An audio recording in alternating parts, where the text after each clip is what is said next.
Truth means the relationship between representations, which may be realized as an infinite construction, since, even if our knowledge is based upon truths that are no longer relative, we can never know whether we have reached the really final stage, or whether we are again on the road to a more general and profound conception, or it may consist in a reciprocal relation within these systems of representations, and its demonstration is also reciprocal.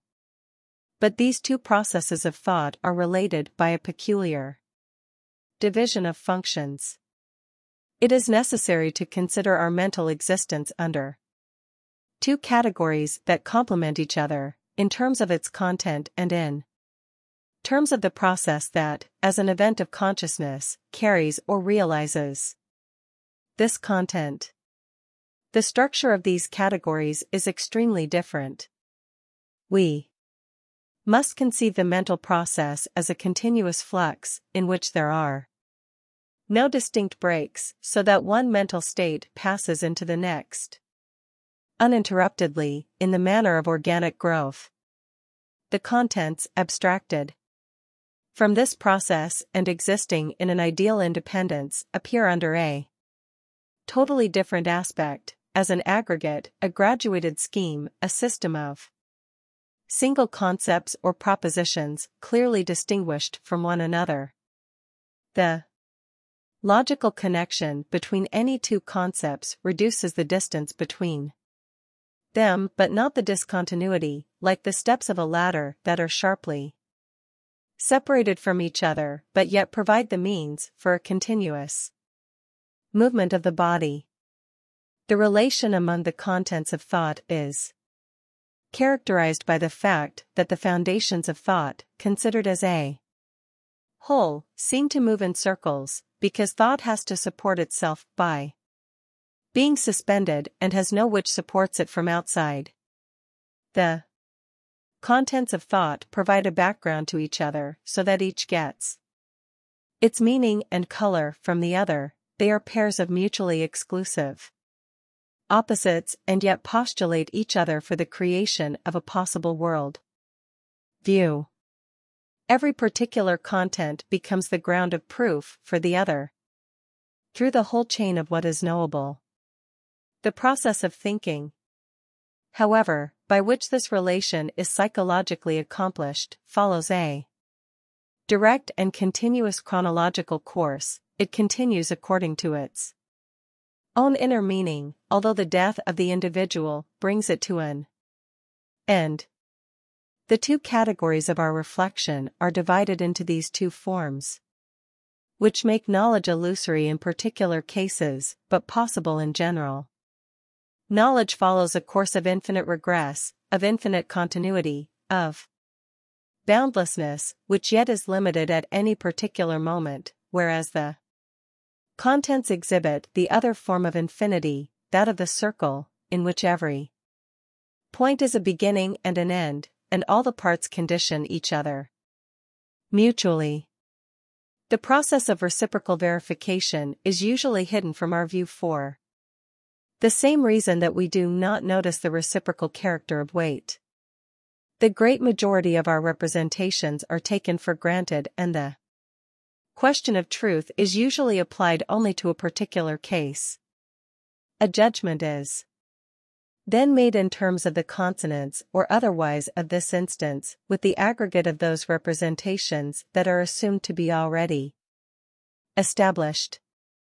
On another occasion, any representation in the whole complex may become questionable, and the one to be investigated may belong to the determinant majority.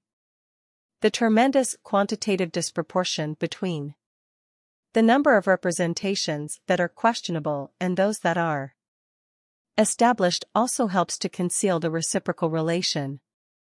In this way, the disproportion of weights caused us, for a long time, to notice the gravitational attraction of the earth upon the apple, but not that of the apple upon the earth. Consequently, a body appeared to have weight as an independent quality, because only one side of the relationship was observed.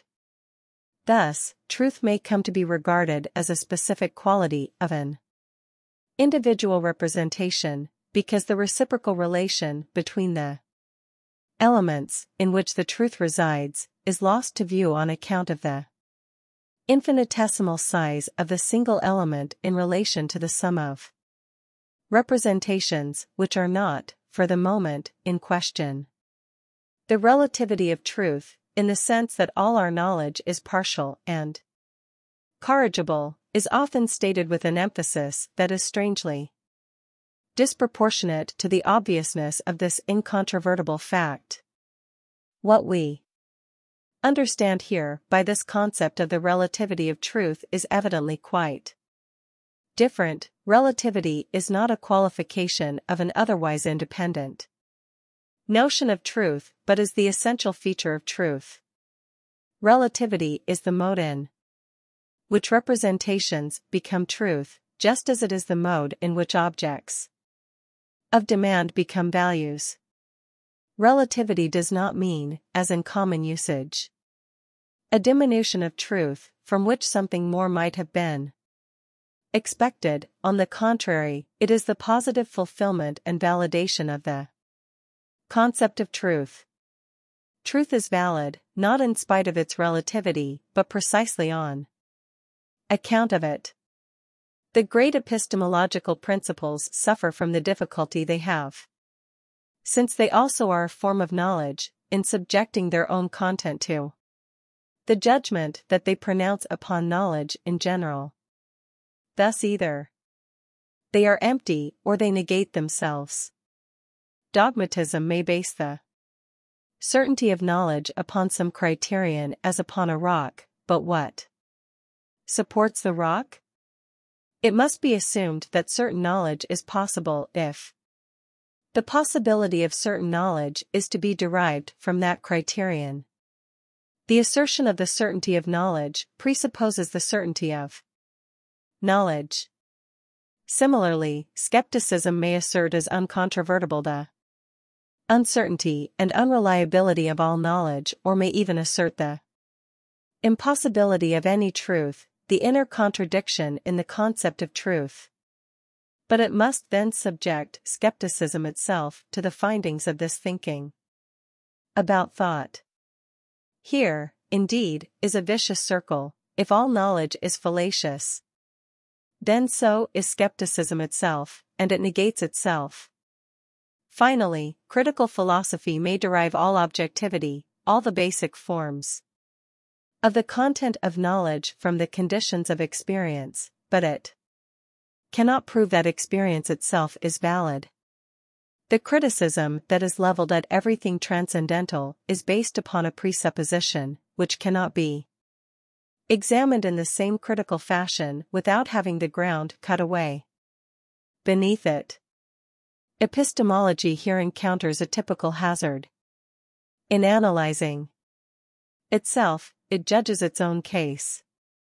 It needs a vantage point outside itself, and is confronted with a choice between accepting itself from the test or rule imposed on all other knowledge, thus leaving itself open to attack from behind, or else subjecting itself to the laws and the process which it has discovered, and thereby committing an act of circular reasoning, as is clearly illustrated by the self-negation of skepticism.